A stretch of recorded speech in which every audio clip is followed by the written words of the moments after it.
Video के last में Hindi medium और इंग्लिश मीडियम दोनों के बने आंसर लिखे हुए हैं। हेलो स्टूडेंट्स, स्वागत है आपका आपके खुद के यूट्यूब चैनल विज्ञान बुद्धि में, जहां आज हम लोग क्लास 10th के लिए पढ़ने जा रहे हैं साइंस सब्जेक्ट की वर्कशीट नंबर 26 और टॉपिक है हमारा metal and non metal. Last class हमारा एसिड बेस एंड सॉल्ट चल रहा था, पर आज हमारा थर्ड चैप्टर स्टार्ट हो गया है, मेटल्स एंड नॉन मेटल्स। आपने इसके बारे में क्लास 9 में भी पढ़ रखा है, ध्यान है आप सबको, ध्यान भी रखना। चलो जी स्टार्ट करते हैं। एलिमेंट्स, इस दुनिया के अंदर एलिमेंट्स होते हैं और उस एलिमेंट्स को हम लोग मेनली डिवाइड कर देते हैं दो पार्ट्स में, एक मेटल्स में और दूसरा हम किस में डिवाइड करते हैं, उसको नॉन मेटल्स में डिवाइड कर देते हैं। क्लियर हो गया। इसके अलावा एक सीरीज़ और होती है जिसको हम बोलते हैं सेमी मेटल। क्या बोलते हैं हम उसको? सेमी मेटल बोलते हैं, पर आज उसके बारे में हम बात नहीं कर रहे हैं, हम लोग केवल मेटल्स और नॉन मेटल्स के बारे में बात कर रहे हैं। अच्छा जी, अब जो मेटल्स होते हैं उन मेटल्स के एग्जाम्पल क्या क्या हो सकते हैं, जैसे तुम्हारे यहाँ पर दे रखा है। जैसे मेटल हो गया आपका iron, aluminium, silver, copper, gold, है ना, ये सारे के सारे आपके क्या हैं, मेटल्स हैं। नॉन मेटल्स का एग्जांपल आपका हाइड्रोजन हो गया, नाइट्रोजन गैस हो गया, सल्फर हो गया, ऑक्सीजन हो गया, ब्रोमीन हो गया, आयोडीन हो गया, ये सारे के सारे आपके क्या कहलाते हैं, नॉन मेटल कहलाते हैं। तो चलो जी, अब हम इसकी लाइन बारी से इनकी क्या पढ़ लेते हैं, प्रॉपर्टीज़ आपको याद रखनी है क्योंकि कुछ प्रॉपर्टीज़ ऐसी हैं जो बहुत ही इंपॉर्टेंट हैं। क्लियर हो गया। तो हम फिजिकल प्रॉपर्टीज़ पढ़ रहे हैं, पहले हम किसकी, मेटल और नॉन मेटल्स की, तो ध्यान से देखो और समझो। सबसे पहले हम यहाँ पर मेटल्स की प्रॉपर्टी लिखी हुई है इस वाली लाइन में, और इस वाली लाइन में किसकी लिखी है, नॉन मेटल्स की प्रॉपर्टी लिखी हुई है, तो इसलिए क्लियर रख के चलना। सबसे पहले बात करें हम लस्टर की। लस्टर का क्या मतलब होता है? लस्टर का मतलब होता है क्या, शाइनिंग। लस्टर मतलब चमकना, किसी भी सरफेस का चमकना। देखो सोना चमकता है, चांदी चमकता है, एल्यूमिनियम भी चमकता है, अगर हम लोहे पर स्क्रैच मारे तो वो भी चमकता है। शाइनिंग अपीयरेंस को ही लस्टर बोला जाता है। तो जितने भी मेटल्स होते हैं उन सब में शाइनिंग अपीयरेंस होती है, शाइनिंग सरफेस होती है, पर नॉन मेटल्स के अंदर कोई भी शाइनिंग सरफेस नहीं होती। तो नॉन मेटल में केवल एक ही ऐसा नॉन मेटल है जो शाइनिंग अपीयरेंस देता है, वो है आयोडीन। तो क्वेश्चन यही पूछा जाएगा आपसे कि name a one non metal which show lustre. तो एक ऐसे नॉन मेटल का एग्जाम्पल दो जो लस्टर दिखाता है, तो आप क्या बोलोगे, आयोडीन। यही चीज़ आपको याद रखनी है क्योंकि नॉन मेटल्स तो लस्टर्स होते ही नहीं है, वो लस्टर शो करते ही नहीं है, पर केवल नॉन मेटल में एक आयोडीन है जो लस्टर शो करता है, इसलिए ये इंपॉर्टेंट हो जाता है। क्लियर। दूसरा हो गया हार्डनेस के बारे में। अच्छा जी, एक ना हार्डनेस होती है और एक सॉलिड होता है, तो हम लोग जरा सा पहले कन्फ्यूजन दूर कर लें कि सॉलिड का मतलब क्या होता है और हार्डनेस का मतलब क्या होता है। देखो भैया, अगर मैं बात करूं आयरन की तो आयरन भी सॉलिड है, अगर मैं बात करूं रबड़ की तो रबड़ भी क्या है, सॉलिड है ना। रबड़ जानते हो ना, मिटाने वाली रबड़, अगर इरेजर ले लें तो इरेजर में रबड़ ही है, वो भी सॉलिड है। बट आयरन भी सॉलिड है और रबड़ भी सॉलिड है, दोनों के दोनों सॉलिड हैं, पर इनमें हार्ड कौन है, इनमें आयरन हार्ड है, इसको हम आसानी से चाकू से नहीं काट सकते, बहुत ही हार्ड है, इसको हम हाथों से दबा नहीं सकते। पर जहाँ रबड़ की बात करें, रबड़ सॉलिड तो है पर ये हार्ड नहीं है, ये आसानी से हमारे हाथ से दब सकती है, ये आसानी से चाकू से कट सकती है। तो हार्डनेस का मतलब आपको समझ में आ चुका होगा कि जितनी जितनी सॉलिड तो सारे ही हैं लगभग, पर उन सॉलिड में कुछ हार्ड है और कुछ क्या है, स्मूथ है। क्लियर हो गया।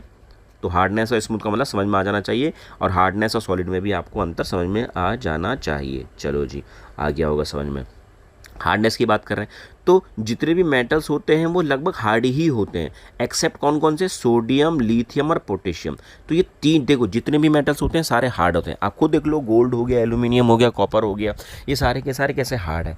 पर सोडियम, लिथियम और पोटेशियम, ये तीन ऐसे मेटल हैं जो सॉफ्ट हैं, मतलब हार्ड नहीं है, और ये आसानी से चाकू से भी कट सकते हैं।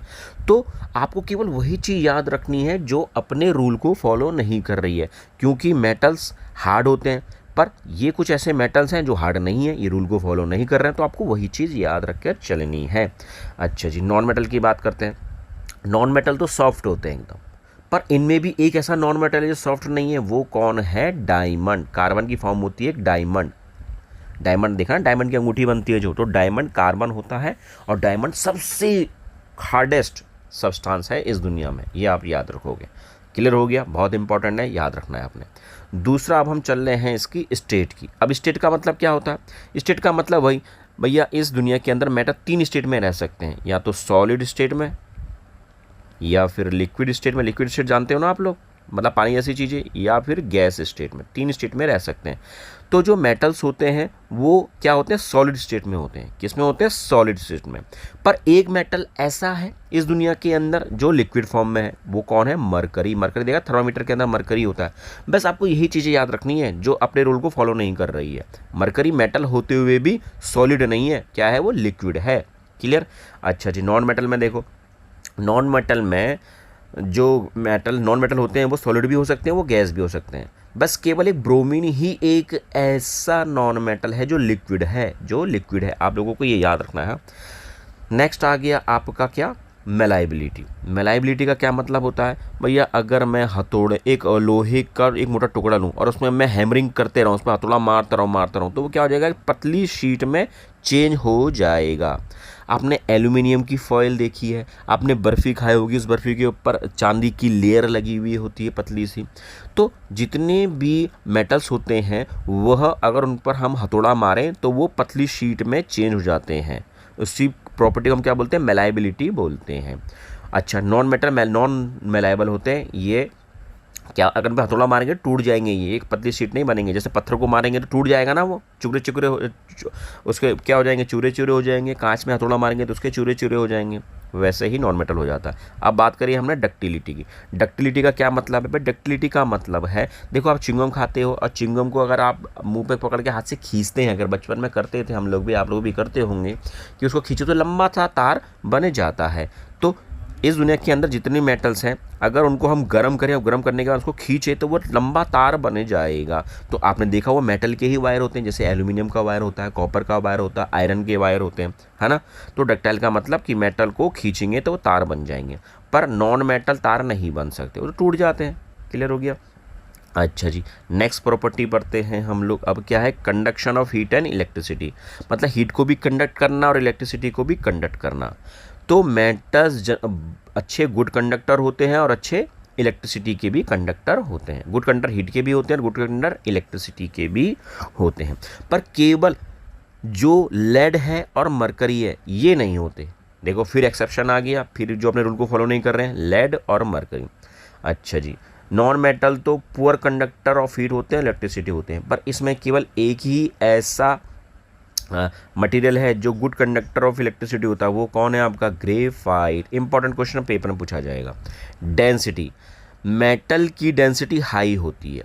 अच्छा, डेंसिटी का क्या मतलब होता है, घनापन। घनापन का मतलब आप देखो, अगर एक जगह बॉक्स रखा हुआ है, इस बॉक्स के अंदर देखो जगह तो सेम है, एक बॉक्स ये है और एक बॉक्स ये है बच्चों, 2 बॉक्स हैं हमारे पास। इन दोनों बॉक्स की लंबाई चौड़ाई ऊंचाई सब बराबर है, पर यहाँ पर मैंने बहुत सारी टॉफ़ी रख रही है, बहुत सारी अनगिनत टॉफ़ी रखी, अनगिनत। और यहाँ पर मैंने केवल 10-12 टॉफ़ी रखी है, 10-12 टॉफ़ी। तो कौन ज़्यादा भरा हुआ है बॉक्स है, ये ज़्यादा भरा हुआ है, ये बॉक्स कम भरा हुआ है। तो ये ज़्यादा डेंस है इधर वाला, और ए वाला ज़्यादा डेंस है और बी वाला कम डेंस है, क्योंकि जगह तो दोनों में सेम है, पर टॉफ़ियाँ ए वाले में ज़्यादा भरी हुई है और बी में टॉफ़ियाँ क्या भरी हुई है, कम भरी हुई है। तो ए ज़्यादा डेंस है, मतलब ए की डेंसिटी बहुत ज़्यादा है और बी की डेंसिटी कम है। तो डेंसिटी का मतलब आपको समझ में आ गया होगा। इसके अलावा लिखा हुआ है high melting point. Melting point का क्या मतलब होता है, गलना। किसी भी चीज़ को हम गर्म करेंगे तो वो गलना शुरू हो जाएगा। आपने देखा होगा, अब एग्जांपल समझ लो इसके। भाई हमारे पास कैंडल होती है, कैंडल किसकी बनी हुई है, मोम की बनी हुई है। हमारे पास अगर आइस है ना। अच्छा, अब आप देखो, कैंडल और आइस, इन दोनों को अगर बाहर रख दें तो कौन जल्दी गलेगा, आइस जल्दी गलेगा, और कैंडल क्या होगा, जरा लेट से गलेगा, क्योंकि उसे तो गर्म करना पड़ेगा तब जाके गलेगा ना। तो इसका मतलब इसको ज़्यादा गर्मी देनी है, ज़्यादा हीट देनी है कैंडल को, और आइस को कम हीट देनी है। तो जो जल्दी मेल्ट हो जाएगा वो लो मेल्टिंग पॉइंट होगा, लो मेल्टिंग पॉइंट होगा, और जो लेट से गलेगा वो हाई मेल्टिंग पॉइंट होगा। ये आप लोगों को याद रहेगा। अच्छा जी, इसके अलावा इसके अंदर भी कुछ क्या है, एक्सेप्शन है कि सोडियम और पोटेशियम की डेंसिटी कम होती है और इनके मेल्टिंग पॉइंट भी लो होते हैं। अब नॉन मेटल्स तो भैया हमेशा मेटल के उल्टे ही होते हैं। नॉन मेटल्स लो डेंसिटी वाले होते हैं, लो मेल्टिंग पॉइंट वाले होते हैं। अब बात आ गई भैया सोनोरस की। सोनोरस का क्या मतलब होता है कि जितनी मेटल्स होते हैं अगर हम उन पर स्ट्राइक करें, हथौड़ा मारें, कुछ मारें, तो वो गूंजते हैं, एको करते हैं। तो मंदिर के घंटे हो गई या स्कूल की घंटियाँ हो गई, ये सारे के सारे क्या होते हैं, एको करते हैं। देखो ना, मारते तो टन की आवाज़ आती है ना, तो वो सोनोरस होता है। पर नॉन मेटल में टन की आवाज़ होती है, पट पट की आवाज़ आती है। जैसे लकड़ी का डोर है, उस लकड़ी के डोर में अगर हम मारेंगे तो पट पट पट ऐसी आवाज़ आएगी, पर अगर हम लोहे वाले मारेंगे तो वो गूंजेगा, जरा लंबी सी टोन देगा। क्लियर होगा, ये होता है सोनोरस। तो हमने इनकी प्रॉपर्टी पढ़ ली है, एक्सेप्शन भी पढ़ ली है, सारी चीज़ें। तो अब आप लोगों ने सारी चीज़ें ध्यान में रखनी है स्टूडेंट्स। अब देखो, अब आ गई हैं मेटल्स की प्रॉपर्टीज़। कौन सी प्रॉपर्टीज़? Chemical properties. बहुत इंपॉर्टेंट है, ध्यान रखना। कोई चीज़ समझ में नहीं आए तो पूछ लेना। ये वीडियो लंबी जाने वाली है, ध्यान रखना, क्योंकि सही ढंग से समझा रहा हूँ। Reaction of metals with air, तो हम लोगों ने लास्ट क्लास में पढ़ी थी ना एक बार, कालू नाथ का महंगा आलू जरा फीका पड़ा है क्योंकि Hg नीचे फिर Ag और Au आते थे, गोल्ड आते थे ना नीचे। ऊपर से जो आ रहा है वो ज़्यादा रिएक्टिव होता है, नीचे वाला क्या होता है, कम रिएक्टिव। ये हमने रिएक्टिविटी सीरीज पढ़ी थी।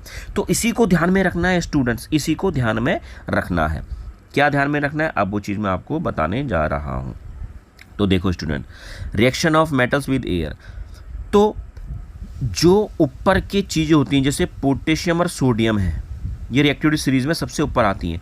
ये बहुत ही ज़्यादा रिएक्टिव होती हैं। ये क्या होती है, बहुत ही ज़्यादा रिएक्टिव होती हैं, और यह एयर से बड़ी जल्दी से रिएक्शन कर लेती है। अच्छा, एयर से रिएक्शन करने का क्या मतलब होता है, ऑक्सीजन से रिएक्शन करना। आप लोग ये याद रखोगे पहले कि एयर से रिएक्शन करने का मतलब क्या, ऑक्सीजन से रिएक्शन करने की बात चल रही है, और कुछ नहीं है स्टूडेंट्स। अच्छा जी, तो जब पोटेशियम और सोडियम को अगर हम खुला छोड़ दें तो ये ऑक्सीजन से रिएक्शन कर लेते हैं, और ऑक्सीजन से रिएक्शन करने का मतलब ये आग लग जाती है उनके ऊपर। क्या लग जाती है, आग। ये आग पकड़ लेते हैं सोडियम और पोटेशियम। तो इसलिए सोडियम और पोटेशियम को हम कभी भी खुला नहीं छोड़ेंगे, ये आग पकड़ लेते हैं। इसलिए हम इसे कहाँ रखेंगे, केरोसिन के अंदर। केरोसिन मतलब मिट्टी के तेल के अंदर रखेंगे। तो लैब के अंदर भी अगर पोटेशियम सोडियम होता है ना, तो वो मिट्टी के तेल के अंदर, केरोसिन ऑयल के अंदर रखा जाता है। क्योंकि अगर इसे खुला रख दें, क्योंकि अगर इसे पानी में भी रख देंगे ना तो वहाँ भी आग लग जाएगी, हवा में छोड़ देंगे तब भी आग लग जाएगी। ये इतने ज़्यादा रिएक्टिव होते हैं। क्लियर हो गया। दूसरी चीज़ कि अब जो ये है हमारे कौन से, calcium, magnesium, aluminium, zinc, iron, lead, इनको मैं अलग से ऐसे दिखा दूं तो आपको सही ढंग से समझ में आना चाहिए। तो ये calcium, magnesium, aluminium, zinc, iron और लेड, ये आग नहीं पकड़ते ऑक्सीजन। अगर इसे खुला छोड़ दिया जाए, ऑक्सीजन के साथ रिएक्शन कराया जाए, तो ये आग नहीं पकड़ेंगे। ये बहुत स्लो रिएक्शन करते हैं। ये क्या करते हैं, बहुत ही स्लो रिएक्शन करते हैं। और जब बहुत स्लो रिएक्शन करेंगे तो इनके ऊपर, इन सब एलिमेंट्स के ऊपर एक ऑक्साइड की पतली सी लेयर चढ़ जाएगी। जैसे आजकल हम लोग क्या करते हैं, कॉपी किताब खरीदते हैं तो किताबों के ऊपर पन्नी की लेयर लगा देते हैं ताकि अंदर से चीज़ें खराब ना हो। सेम वैसे ही अगर calcium, magnesium, aluminium, zinc, iron, lead को हमने खुला छोड़ दिया तो ये ऑक्सीजन से रिएक्शन कर देंगे और एक मेटल ऑक्साइड की ऊपर से क्या लग जाएगी, लेयर लग जाएगी। जैसे अगर कैल्शियम के साथ रिएक्शन करा है तो कैल्शियम ऑक्साइड की लेयर लग गई, मैग्नीशियम से रिएक्शन करा है तो मैग्नीशियम ऑक्साइड की लेयर लग गई, एल्यूमिनियम के साथ रिएक्शन करी है तो एल्यूमिनियम ऑक्साइड की लेयर लग गई, ऐसे जिंक ऑक्साइड की लेयर लग जाएगी, ऐसे आयरन ऑक्साइड की लेयर लग जाएगी, ऐसे ही लेड ऑक्साइड की लेयर लगी जाएगी। क्लियर हो गया। अच्छा जी, अब इसमें एक इंपॉर्टेंट चीज़ जो आपको बताने जा रहा हूँ वो ध्यान दोगे आप। क्या ध्यान देनी है आपने, कि जो आयरन होता है ना, आयरन कभी भी रिएक्शन, मतलब आयरन क्या करता है, जल नहीं सकता ऑक्सीजन, अगर उसको जलाएंगे तो जलेगा नहीं। पर आयरन की जो फिलिंग्स होती हैं, आयरन फिलिंग्स जानते हो, मतलब उसके चूरे, उसका बूरा, छोटी छोटी चीज़ें, मतलब बहुत छोटी छोटी चीज़ें बूरे, उसके पाउडर, अगर इसको हम आग में डालेंगे तो वो जलेंगे, विगोरसली जलेंगे, बहुत तेज जलेंगे। पर अगर हम लोहे की रॉड रखेंगे तो वो नहीं जलेगा, पर आयरन की फिलिंग्स जलेगी।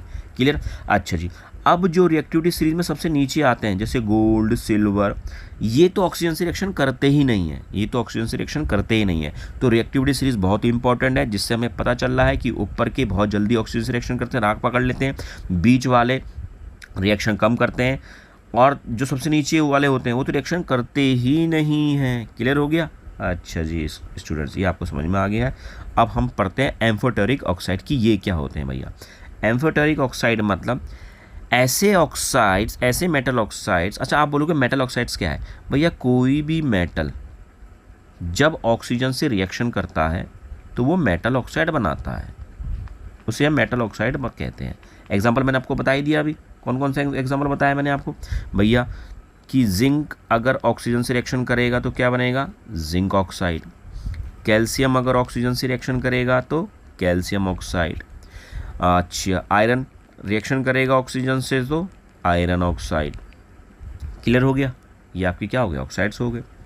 तो मेटल ऑक्साइड्स हो गए क्योंकि मेटल से रिएक्शन कर रहे थे। तो इन्हीं को ध्यान में रखते हुए कुछ ऑक्साइड्स ऐसे, कुछ मेटल ऑक्साइड्स ऐसे होते हैं जो एसिड से भी रिएक्शन कर लेते हैं और बेस से भी रिएक्शन कर लेते हैं।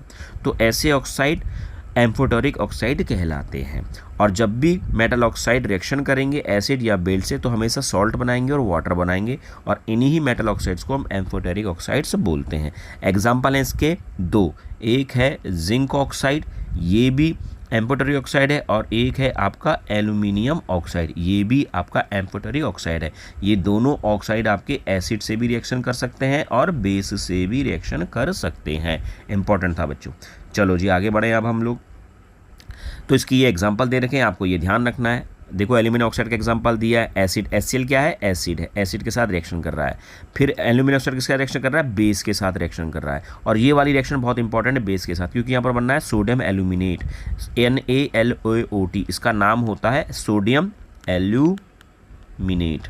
ये आप लोगों ने याद रखना है बच्चों, सोडियम एल्यूमिनेट, ये इंपॉर्टेंट रिएक्शन, ये पूछी जाएगी आपसे। क्लियर। चलो जी देखो बच्चों, मैंने कहा था ना आपसे ये वीडियो बहुत लंबी बनेगी और बन भी रही है, क्योंकि यहाँ पर ये पूरा का पूरा चैप्टर उन्होंने एक ही चीज़ में दे दिया और बहुत इंपॉर्टेंट है। चलो जी अब इसको भी पढ़ते हैं। फिर मैंने अभी आपको कहा था ना, क्या कहा था कि भैया रिएक्टिविटी सीरीज आपको याद रखनी है। पहले क्या है, सोडियम, सॉरी पहले है आपका कालूनाथ का महंगा आलू, क्यों नहीं जा रहा पीछे भाई, कि कालूनाथ का महंगा आलू जरा फीका पड़ा है क्योंकि HG, AG और AU, ये है भैया रिएक्टिविटी सीरीज आपकी। क्लियर।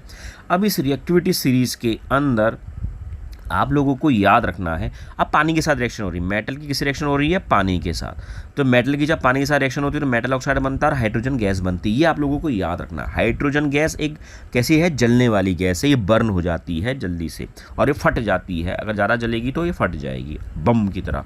अच्छा जी, अब होता क्या, ये याद रखना कि जो ये हैं ऊपर के दो, पोटेशियम और सोडियम, क्योंकि रिएक्टिविटी सीरीज में सबसे ऊपर है, तो ये ठंडे पानी से, कोल्ड वाटर से क्या कर देते हैं, रिएक्शन कर लेते हैं। ये आप लोग याद रखोगे। क्लियर हो गया।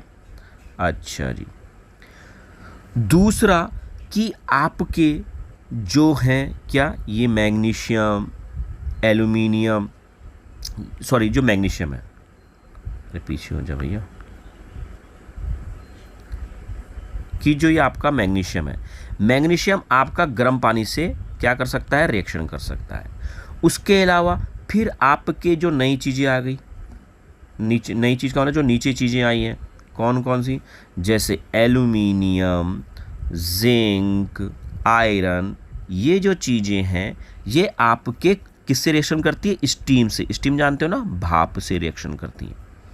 फिर इसके नीचे जो आपका आ गया ये पैलेडियम, मतलब कि Pb आ गया आपका, सॉरी पारा आ गया, कॉपर आ गया, ये जो रिएक्शन करते हैं पानी से कर ही नहीं पाते हैं, तो इसकी पानी से कोई भी रिएक्शन नहीं हो पाती है। क्यों, अब देखो रिएक्टिविटी सीरीज सबसे ऊपर है, जो सबसे ऊपर होता है वो जल्दी से रिएक्शन करते हैं, जो नीचे होते हैं वो ज़रा लेट से रिएक्शन करते हैं। ये आप लोगों को पता होना चाहिए। तो कोल्ड वाटर, आप देखो खुद देखो, अगर हम चीनी को घुलाते हैं, अगर हम ठंडे पानी में चीनी घुलाएं तो क्या जल्दी से घुल जाएगी, नहीं। तो चीनी को अगर घुलाना है तो हम किस में घुलाएंगे, उसे गर्म पानी में, क्योंकि गर्म पानी जल्दी से रिएक्शन करता है। पर ये सोडियम और पोटेशियम ठंडे पानी से भी रिएक्शन कर जाते हैं, क्योंकि ये खुद इतने ज़्यादा रिएक्टिव होते हैं, सोडियम और पोटेशियम खुद इतने ज़्यादा रिएक्टिव होते हैं कि ये भैया किससे रिएक्शन कर जाते हैं, आपका ठंडे पानी से भी। फिर जो नीचे जैसे आते हैं ये ज़रा कम रिएक्टिव होते हैं, इसलिए गर्म पानी से रिएक्शन करते हैं। और नीचे जाएं रिएक्टिविटी सीरीज में तो वो किससे रिएक्शन करते हैं, स्टीम से। स्टीम में बहुत ज़्यादा गर्मी होती है, और उससे नीचे चले आए रिएक्टिविटी सीरीज में तो वो तो रिएक्शन करते ही नहीं हैं। तो स्टूडेंट्स ये आपकी आज की प्रॉपर्टी थी, ये आप लोगों ने आपने याद रखना है। क्लियर हो गया। अच्छा, इसमें एक चीज़ है क्या, कि जो कैल्शियम और मैग्नीशियम होते हैं ना, ये पानी में फ्लोट करते हैं जब पानी में रिएक्शन करते हैं। ऐसा क्यों होता है ये समझ लो आप। कैल्शियम या मैग्नीशियम जब पानी में रखे जाते हैं ना, पानी के अंदर, तो ये लोग फ्लोट करते हैं। क्या करते हैं ये? फ्लोट मतलब बहते हैं, उसके ऊपर तैरते हैं ये लोग। ऐसा क्यों होता है? ये भैया पानी का बर्तन है, पानी का बर्तन, इसमें पानी है, इसमें हमने कैल्शियम डाल दिया। जैसे ही कैल्शियम डाला ना, तो कैल्शियम ने किसके साथ रिएक्शन कर दिया? पानी के साथ, पानी से रिएक्शन कर दिया, और क्या बना दिया इसने? एक बना दिया कैल्शियम ऑक्साइड, प्लस एक निकाल दी इसने हाइड्रोजन गैस। तो जो हाइड्रोजन गैस होती है ना, वो पानी के अंदर निकलेगी, तो बुलबुलों के रूप में आती है। किस में आती है? बुलबुलों के रूप में आती है। और वो बुलबुलों के रूप में जब आती है तो कैल्शियम के साथ क्या होती है? चिपक जाती है। अब जब भी कोई गैस का बुलबुला किसी के साथ चिपकेगा, बुलबुला हमेशा कहाँ रहता है? ऊपर की ओर जाता है। तो वो कैल्शियम के साथ चिपक गया है, तो कैल्शियम को कहाँ ऊपर, कहाँ लेके जाएगा? ऊपर की ओर लेके जाएगा। तो कैल्शियम क्या होगा? फ्लोट करेगा, तैरेगा। आपने देखा होगा जब हम लोग नहाने के लिए जाते हैं स्विमिंग पूल में, तो कई लोग ट्यूब लेकर नहाते हैं, क्योंकि ट्यूब उनको नीचे नहीं डूबने देता, उनको ऊपर ऊपर तैराता है, क्योंकि वो पानी, उसमें हवा भरा हुई होती है। तो सेम यहाँ पर ऐसा होता है। तो कैल्शियम जब पानी के साथ रिएक्शन करता है तो हाइड्रोजन गैस बाहर निकलती है, और यही हाइड्रोजन गैस बुलबुलों के रूप में होती है, जो कैल्शियम के साथ चिपक जाती है और उसको ऊपर फ्लोट करती है। तो ये बहुत इंपॉर्टेंट था, ध्यान रखना बच्चों। स्टूडेंट्स, बहुत ही लंबी वीडियो बन गई है, बहुत ही इंपॉर्टेंट थी, पूरा चैप्टर इसी में आ गया आधा, तो इसलिए आप इसको याद रखो। Okay students, bye. और मैंने आंसर दे रखे हैं आपको इसके, चिंता